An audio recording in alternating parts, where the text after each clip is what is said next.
Hello, my lovelies, and welcome back to this series of appendix videos for the Ages of Chaos, a Codex Chaos Space Marines 9th edition. As promised, we're going to be taking a bit of a deep dive into each of the legions, each of the established legions, renegade warbands, etc., and seeing how they pan out, how they function in this new edition, because it's actually worth doing arguably for the first time since, maybe Codex Chaos Space Marines 3.5, it's actually worth doing. I suppose you could have done it for Traitors Hate as well. Much of which, by the way, Traitors Hate, much of which is sort of brought into these little supplements that are included in the Codex. A lot of the details, a lot of the war gear and whatnot from Traitors Hate are just sort of transplanted into here, modified a bit so they work in 9th edition. But we're going to start... Well, where else are you going to start, really? But with Prime Legion at the very, very top of the pile, the Black Legion. One of the oldest Chaos Space Marine legions in the background. Like the World Eaters and the Emperor's Children that were detailed in Realms of Chaos Slaves to Darkness way back in the 1980s, the Black Legion were originally detailed in that book. They were one of the weirder little army lists that were right at the back of the book, and one of the first examples of I suppose what would later come to be called a Chaos Undivided army. Even way back when, before that was really even a concept. And since then, their background has changed a lot. Hell of a lot. There's, in fact, a lot of stuff from the established background of the Black Legion has changed dramatically, just as the background of Horus has changed dramatically. In the original background, during his... Horus isn't wounded on the moon of Davin, as he is in the Horus Heresy books. In the original background, he's inducted into the warrior lodges of the human tribes who exist on Davin, and it's through their rites and ceremonies that he partakes in that he becomes possessed by a demon.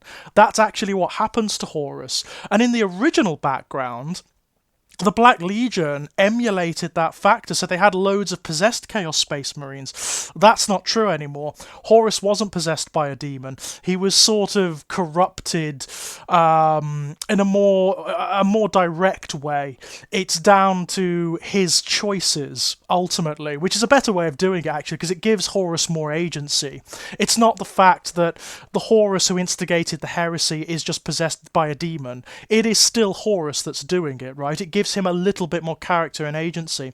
But beyond that, one of the biggest changes to the Black Legion's background has come more recently. So we've had the whole thing with the Black Crusades. So in the original description of the Black Crusades, which is way back in Codex Chaos Space Marines 2nd edition, they were all failures. Abaddon was driven back at every single time. He succeeded in doing a few little bits and pieces, like claiming Drachnien from beneath the Labyrinth of Silence on Alanor, and that kind of thing. But for the most part, they were failures.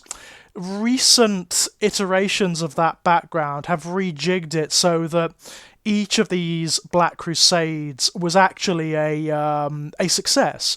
There was a victory that was achieved behind the scenes which brought Abaddon's wider design closer to fruition, ultimately, which has obviously culminated with the destruction of Cadia, the opening of the Cicatrix Maledictum, and so on and so forth. So basically, they've rewritten it so that Abaddon is not a 13-time spectacular failure. He's actually a 13-time spectacular success, and much smarter than anyone else on the board, so it seems. Another big change with the Black Legion is originally, when their background was originally detailed, they were primarily formed from the remnants of the Sons of Horus, right? Which makes sense.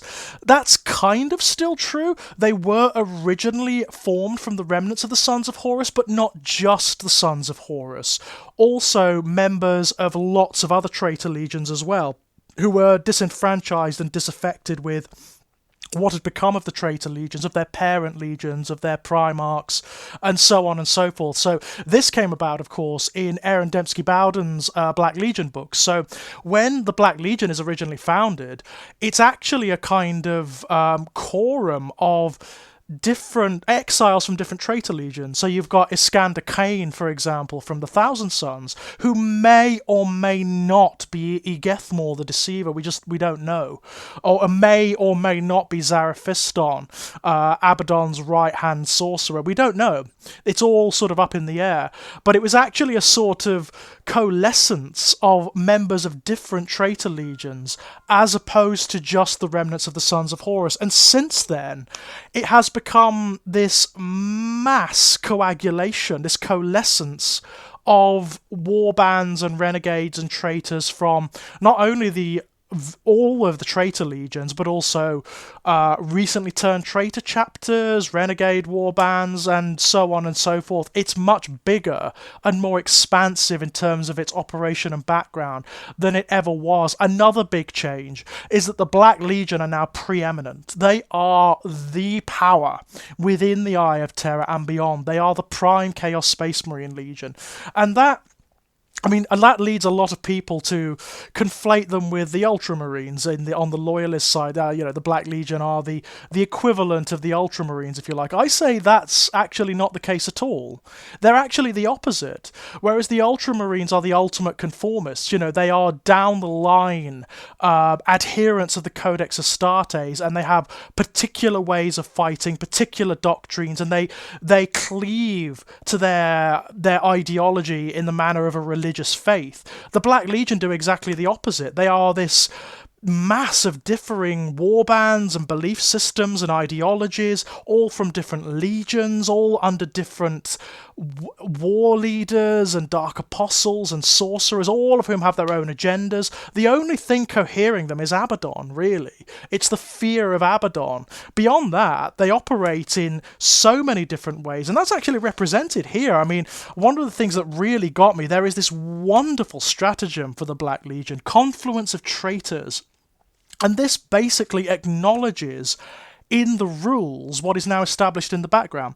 So, Confluence of Traitors, the Black Legion's ranks are host of warriors of diverse origins, enabling their warbands to draw upon an array of deadly skills. So, for one command point per turn, you can actually select a Black Legion Heretic Astartes unit, and then you can select a different Legion trait for them to use up to the end of that turn. That's fucking brilliant. That's so useful. Not only is that really useful and adaptable, it means that you've got established in the rules, in the crunch, what is true in the background, what is true in the fluff, the fact that the Black Legion are not this sort of monolithic block. You can do almost what you like. If you have a Black Legion warband, you could have a Black Legion warband that's derived from a splinter of the Thousand Sons or the Death Guard or the Word Bearers or the Iron Warriors, or that's derived from an entire Loyalist chapter that turned traitor. It's really cool, I've got to say. Really, really cool. They've got quite a few good stratagems, actually, have the Black Legion. I think that's where a lot of their strength lies, to be honest. Their stratagems, they do really emphasize them as being these shock attack troops, because that's what they do. The whole ethos of the Black Legion under Abaddon, and certainly under Horus, was go for the throat, go for the head, the tip of the spear, which again, there's another stratagem called the tip of the spear, It's very, very cool indeed. In terms of their Legion trait, I would say that it's not the most sort of wow, spectacular Legion trait. That actually goes to, I would say, either the Creations of Bile or the Iron Warriors, and maybe the Word Bearers. Their Legion traits are friggin' spectacular. But what the Black Legion trait does, it's called Black Crusaders. So, like all of the traits, it's separated into two parts. So, in the first one, basically, you can ignore any or all modifiers to combat attrition tests if they're taken for a Black Legion unit, which is fine. It's workmanlike, it's fine. It means that they're not going to be doing much running away, basically. They're too afraid of Abaddon, so that kind of makes sense. The second half is where it's at. So basically, each time a model with this trait makes an attack, add 1 to that attack's hit roll if That attack is a ranged attack, and the target was the closest eligible enemy unit to the attacking model when its unit was selected to shoot, or that attack is a melee attack, and the attacking model's unit made a charge move this turn. So basically, it forces you, when you are a Black Legion army, to go on the absolute offensive. You want to be closing range with the enemy. You want to be in charge range. You want to be in when you're talking long range, you want to be in range of the targets that you want. And if you are, they'll do the business. They will almost always hit their target. It makes them quite elite. You know, if you're making mass shooting attacks with a Terminator unit or with a Chosen unit or a Havoc unit or something like that, it's very good. It's very sort of, it's workmanlike and dependable. It's very dependable. You're almost certainly going to benefit from this trait, regardless of what's going on. Then you combine it with certain other rules, like, for example, the Let the Galaxy Burn trait, special rule, which applies to all of the traitor legions. It means that these guys are going to be doing extra hits. They're going to be scoring hits quite a lot. It works very, very, very well indeed. They also have a custom secondary objective, like all of the traitor legions, which is despoil dominions. It's not bad. It's not bad. It's not as good as some of the others, but it's reasonably easy to fulfill. And again, it kind of forces a particular way of play, which is quite aggressive and quite spectacular. If you pull it off, it's going to look really, really good on the battlefield, and it's going to make your opponent go, okay, wow, that's impressive. Their Warlord traits are generally very, very good indeed. Veteran Raider, a consummate raider both in the Eye of Terror and on countless worlds in real space. This Warlord knows when to strike and when to retreat. Basically, this it's one of those Warlord traits that it's a sort of aura trait, and it allows Black Legion units that are near the Warlord to shoot and declare a charge even if they fell back, so quite useful on a tactical level. Indomitable is brilliant. This Warlord has done little but fight in the millennia since Horus's defeat, and he grows more resilient with each battle. Each time an attack is allocated to this Warlord, halve the damage characteristic of that attack, rounding up. So it's basically making your Warlord that little bit more survivable. Merciless Overseer. So the Warlords of the Black Legion emulate Abaddon, basically, and they don't tolerate failure. So basically, in your command phase, you can select one friendly Black Legion unit within 6 inches of your Warlord. Until the start of your next command phase, each time a model in that unit makes an attack, if your army is engaged in either wanton destruction or wanton slaughter, that unit is considered to be engaged in wanton massacre for the attack instead. That's pretty good. That's pretty good. You can sort of, it means you're going to be playing quite tactically with this Warlord and with the units that you want to apply this to. But if you can sort of maneuver them into the right position at the right time, it's going to be pretty bloody good, that one. Soul Eater is one of those that you want to put on a Demon Prince or something like that. It makes them into a bit more of a melee monster, you know. Trusted War Leader. This Warlord is a high-ranking member of the Black Legion and part of the Despoiler's inner circle. So it's basically like it's a way of emulating the Izakarion, which is that group of chosen champions who are Abaddon's inner circle. So people like Iskander Kane, for example. While this Warlord is on the battlefield, each time you spend a command point to use a stratagem, you can roll 1d6 on a 5+. That command point is refunded. Most people are going to go for that. Under the new rules, most people are going to go for that because command points are becoming less and less available as time goes on. And so anything like that is going to be phenomenally useful. And then you've got Paragon of Hatred. This exemplar of undying bitterness has sworn never to rest in their eternal vendetta against the Imperium as they vent their loathing against their most hated foes.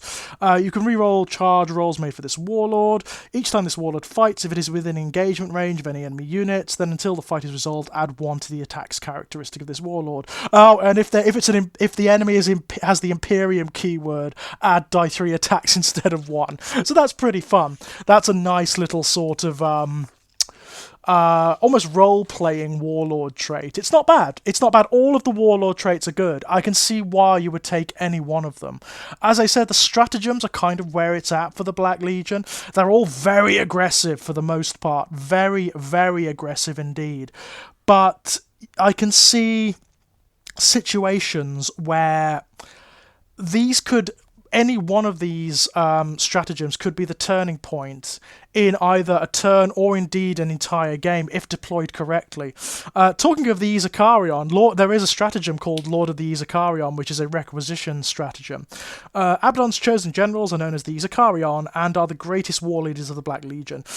Use this stratagem after nominating a Black Legion character model to be your warlord, and you can generate one additional Black Legion warlord trait for a different character. So basically it's a way of demonstrating that when the Black Legion go to war, they're always led by a confluence of warlords, of trusted war leaders. That's pretty good. In practical terms, that's pretty good as well. Being able to take another warlord trait, it's not bad, especially the aura-based ones, the ones that affect your troops and whatnot. The relics, again, they're kind of workmanlike. They're all good. They all do something very specific. And they're all particularly useful. There's nothing in here that makes me go, oh wow, like there are in, say, the Night Lords or the Alpha Legion. But they're all perfectly useful. There's a lot of weapons like Gorsevex's Teeth, which is basically like a demon-possessed chainsword. There's a specialist armor that derives, again, it's referencing back to the Horus Heresy. So the Veilbreaker plate. So this is a derivation of the Justarian plate, which was the specialist Black Legion Terminators from way back in the Horus Heresy. It's not bad. It's okay. One of the most useful is going to be the Sightless Helm. The lenses of this helm remain forever dark, the wearer unable to perceive the galaxy with their own eyes. Instead, strange warp senses are granted by the helm's machine spirit, illuminating the foe's weakness. Each time the bearer makes an attack, you can ignore any or all hit roll, weapon skill, and ballistic skill modifiers. Each time the bearer makes an attack, improve the armor penetration characteristic of that attack by 1. Each time the bearer makes an attack, the target does not receive the benefits of cover against that attack. That's good. That's very, very, very nice indeed. In fact, there is one, now that I mention it, there is one that makes me go, ooh, and that's the Cloak of Conquest. So this patchwork garment is fashioned from scraps of fabric, telling of the wearer's many conquests. From the mantles of Adeptus Astarte's heroes to the banners of the Astra Militarum, with each victory, the cloak is further adorned. The bearer has the following ability, Cloak of Conquest and Aura. While a friendly Black Legion core or Black Legion character unit is within 6 inches of the bearer, that unit has the objective secured ability. That's really good. That's actually excellent, now that I think about it. If you can get that, again, if you can maneuver that character with the Cloak of Conquest into a particular position where they are affecting multiple Black Legion units and you are defending a particular objective that's tactically useful, that could mean the difference between winning a game and losing a game. That's really good. Really, really good. Better than most of the weapons and things, actually. I imagine most people will be going for that one. Most Black Legion players will be going for that one. But yes, the Black Legion are really well represented. There has been a tendency for them to be a bit bland in previous editions. Their Warlord traits, their Legion traits have always been a bit meh. Their Warlord traits have always been a bit eh. And their relics have always been a bit too workmanlike, but now they are a little bit more how they're supposed to be. They really do fulfill their criteria as the Prime Legion. I can really see people relying on the Black Legion list as sort of like the workhorse of the legions, because everything works really well together, which is exactly how they're supposed to be. I mean, really, this Codex, it could be called Codex Black Legion, because that's what the core army list really represents. It's the way the Black Legion works together. Very impressive indeed. It's nice to see them getting the kind of attention that like the Ultramarines tend to get, getting something a little bit more special. And of course, when you combine them with Abaddon, who has special, not only is he like just insane in and of himself. He has special rules that affects Black Legion units only. And there's also, of course, I mean, there's the other special character as well. There's Harken Worldclaimer, who has always been a bit ever since he was released. He's very good now. He's very, very good indeed. And again, has very particular benefits for Black Legion armies. So that makes him very, very useful indeed. If you're going to take a Black Legion army, you might want to consider Harken as one of your HQ choices. He will do the business. And of course, you've got Abaddon. I mean, Abaddon really, I would say, should only be played in narrative play. I would not consider him for competitive play because he's just too good. It's kind of unfair when you've got Abaddon on the battlefield. He's a little bit too much. He's a bit insane, to be perfectly honest. But then, that's what he's supposed to be, isn't it? So yeah, that's the Black Legion, and I've got to say, I am so pleased with the way they're represented now. So pleased. When we come back, I think we'll go for maybe one of... I think we might do... let's go for... Should we do the Iron Warriors next? Because I really like the Iron Warriors in this book. Yeah, we'll do the Iron Warriors next. Stay tuned until then, my loves. Bye-bye!